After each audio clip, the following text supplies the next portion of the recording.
जेठ 3 गते नै यत्रो मुसलधारे पानी पर्न थाल्यो। असारमा त बगाउँछ जस्तो छ। पोहोर पनि हिवा खोलाका पुलहरू बगायो, च्याङछापुका पुलहरू बगायो भने यसपालि त जेठमै बगाउँछ जस्तो छ। हेर्न सक्नुहुन्छ यस्तो डह्रो गरी आइरहेको छ कि पानी त पानी परिरहनु छ जहिले। जेठ 3 गते नि यस्तो छ, 2 गते पनि हावाहुरीसँग पर्यो भने अहिले यस्तो छ। पानी एकदम मुसलधारे परिरहेको छ। हेर्न सक्नुहुन्छ बाटोमा पनि यस्तो भलै भर चल्ने गरेको छ। यस्तो मुसलधार एउटा बाटोमा पनि पुरै भल चलेर आयो त्यस्तो देखाइरहेको छ।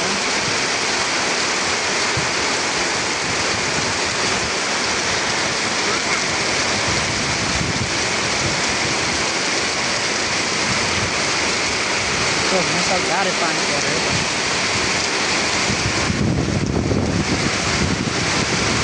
बाटोमा त्यस्तो भल चलिरहेको छ, खोला जस्तो भएर पनि एकदम ठुलो पानी परिराखेको छ। अस्तिकोले माटो भिजेको थियो भने अब चाहिँ मूल नै फुट्ने गरी जेठ अब 3 गते छ आज 2082 सालको जेठ 3 गतेको बेलुका पखको पानी आएको हेर्न सक्नुहुन्छ। 5 थरको याङरम गाउँपालिका वार्ड नम्बर 7 र पारी सिनाम उता मादिबुङमा भने चाहिँ पुरै बादलले घेरेको छ। यस्तो सेतो भएको छ हेर्न सक्नुहुन्छ।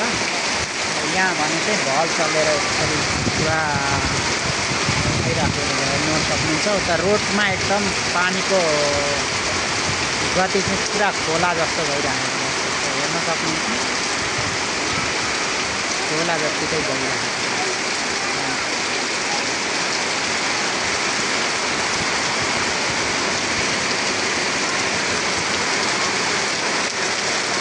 भल चलिरहेको छ।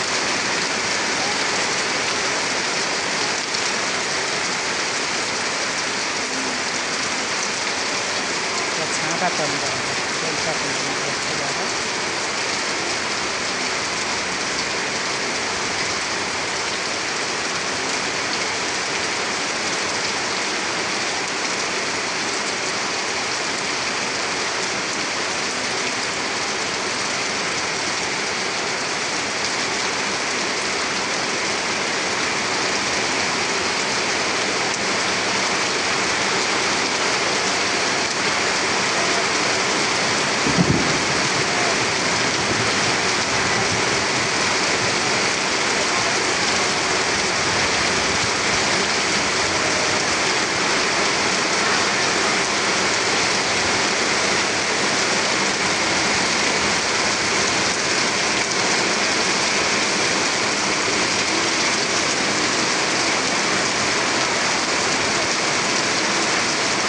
मास्तिर रोडमा त पुरै खोला जस्तो पो बग्न थालिरहेको छ पानी त।